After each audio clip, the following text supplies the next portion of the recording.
All right, guys, if you are online, do well to signify so we continue from where we stopped. If you are online, do well to signify so we'll continue from where we stopped.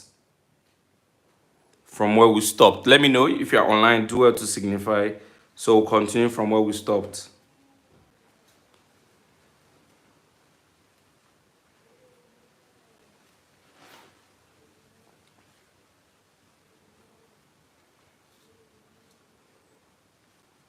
Guys, if you are online, do well to signify so we'll continue from where we stopped. If you're online, do well to signify.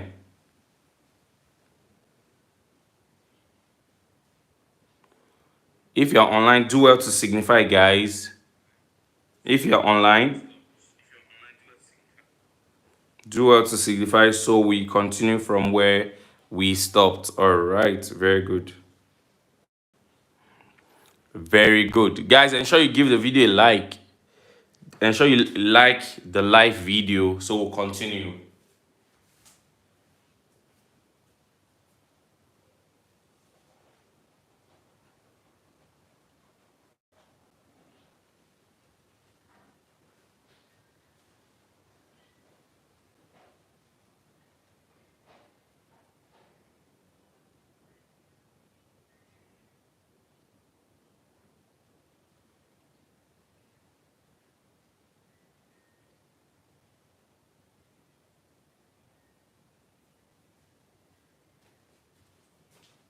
All right. Guys, ensure you like the video. Don't just watch without liking. And also share the link of this live to your friends. All right. So now, guys, moving further, based on the explanation, I was, giving on this aspect. So we now agreed that these two guys are isotopes because they are atoms. They are atoms of what? Same elements. Oxygen. They have same atomic number. Remember, atomic number is located down. You can see atomic number is located down. They have same atomic number but different mass number, which is located up. So both of them are regarded to be called what? Isotopes. So I want to give you guys a question. You identify the one that are isotopes for me. So I want to write the board. Based on my explanation, identify the isotope for me. Identify the isotope. Based on my explanation. Option A is C, and here is wait, hydrogen, helium, lithium, barium, boron, carbon. Here is 6, here is 14, and this is nitrogen, and here is 7, here is 14, and this is option B. Here is Cl, here is 35, 17, and here is another Cl, and here is 37, 17. So guys, tell me the one that is an isotope. I gave you already, I have explained to you guys how to identify isotope. First of all, they must be atoms, all of them are atoms. And another key thing about isotopes is that they are made up of same elements. For you to be called an isotope, you must be made up of what? Same element. So I've explained already. So tell me the option that is correct that I'm going to call an isotope. Tell me in the comment. Tell me in the comment section. All right, very good. Guys, ensure you share the live. Don't just watch without sharing, and also watch and also like the video. So option B is one that is called an isotope. Why? Because option B basically is made up of atom of what? Same element. They have same atomic number but different what? Mass number. So now if you observe option A, what will not be option A called? What will I call option A? Now if you observe, option A is what? Atom. Both of them are atoms, but they are of different elements. Option A, both of them are atoms, we've agreed, but they are what? Different elements. This is carbon, this is nitrogen. They are different elements, but if you observe carefully, they have same mass number. So this one that is different in isotopy, just is the same. They have same mass number, but now different atomic number. They have same mass number but different atomic number. Whenever I see elements exhibiting this property, they are regarded to be called isobars. What did I say? They are regarded to be called what? Isobars. What did I say? They are regarded to be called what? Isobars. Take note. A phenomenon whereby atoms of different elements have same mass number. So this one is different. This one that is different in isotope, theirs is the same. Do you understand? Same mass number but different atomic number. You know, this one is not different, but this one is not the same. So isotopes, isobars is like opposite of each other. Isotopes, isobars, they are opposite of each other. Do you understand? So that is for that, guys. That is for that. I believe we've understood what this means. I believe we've understood what this means. So now you can see we have dealt with the first part of this topic called isotopy. The next part of this class to deal with is the relative atomic mass calculation aspect, and let's learn it together. In the course of this section, we are going to solve a lot of practice questions, so you guys should get ready. I'm about wiping the board now. So we'll go straight into solving questions on relative atomic mass calculations. So we'll go straight into solving questions on what? Relative atomic mass calculation. So relative atomic mass, I can use an acronym to quickly just write it, and it is ROAM. RAM. ROAM is what? Relative atomic mass. So any question to solve any question on relative atomic mass, it is done by a formula. What did I say? On relative atomic mass is done by what? A formula. That formula you must note it. What's the formula? Look at the formula, guys. It's simply this I'm about writing. It's simply this formula, which is percentage 1, which I'm going to explain. Percentage 1 times M1. Just relax. I'm going to explain everything. Divided by 100. All right.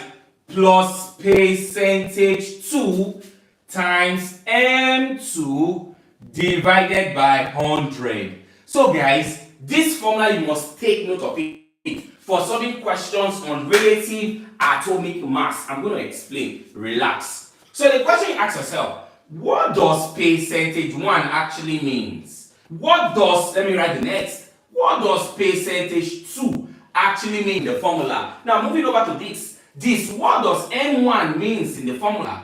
And also, what does M2 means in the formula? I'm going to explain, guys. Just listen. Percentage 1 simply means what we call percentage abundance. What did I say? Percentage abundance.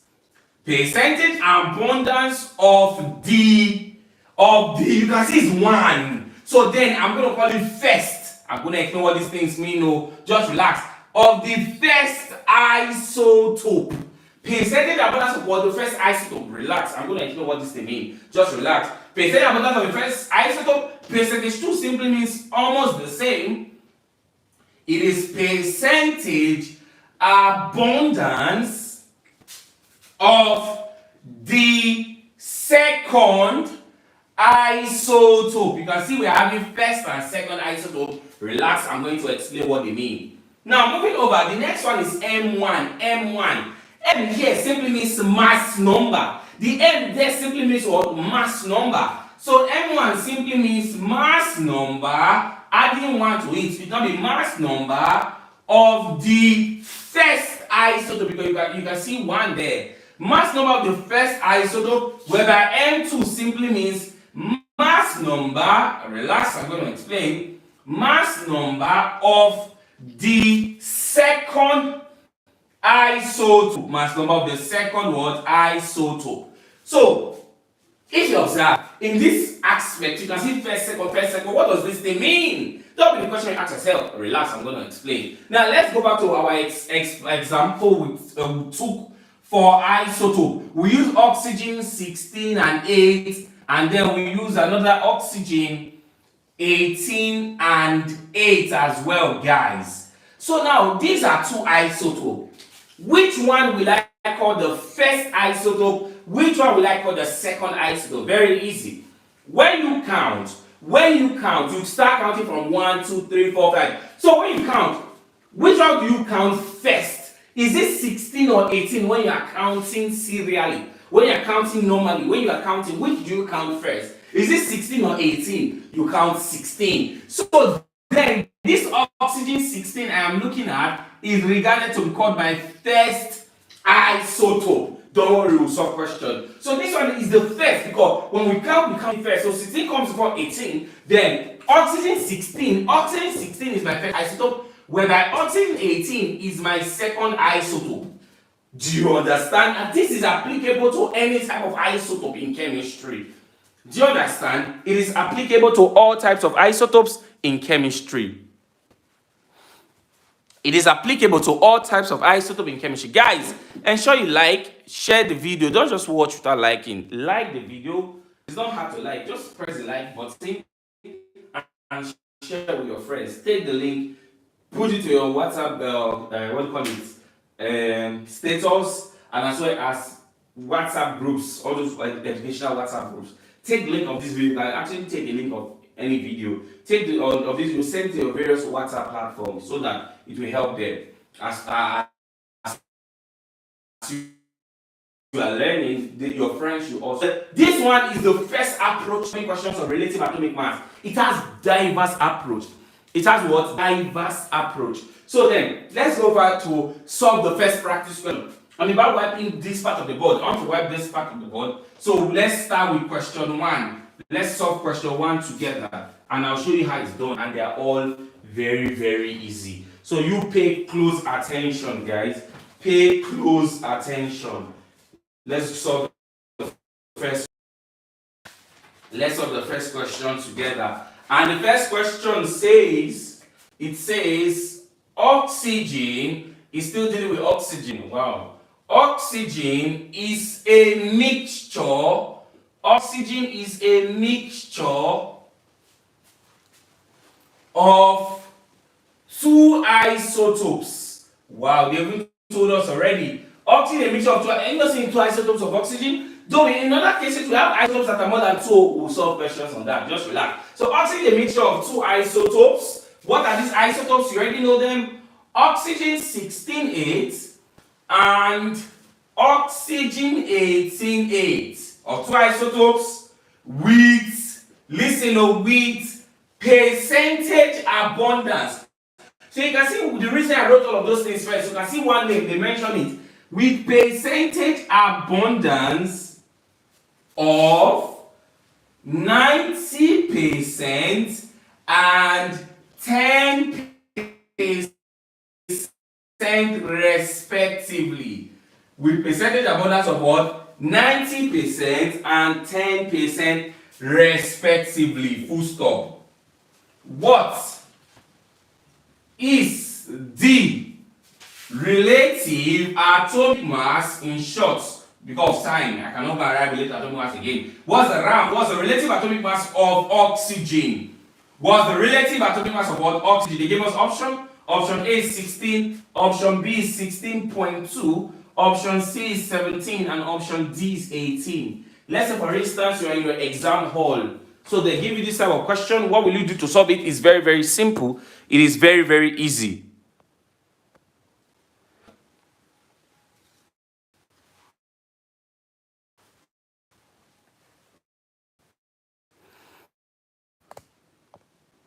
Now, guys. All right. Thank you very much. Relax. All these things are very easy. Hope you guys are following. Ensure you click the like button and share with your friends. So guys, what do we do next? Before now, I can actually solve this question without, I can actually pick the correct answer to this question without actually solving. There is a way you do that. Now everybody has to be aware about this. You must note here that the relative atomic mass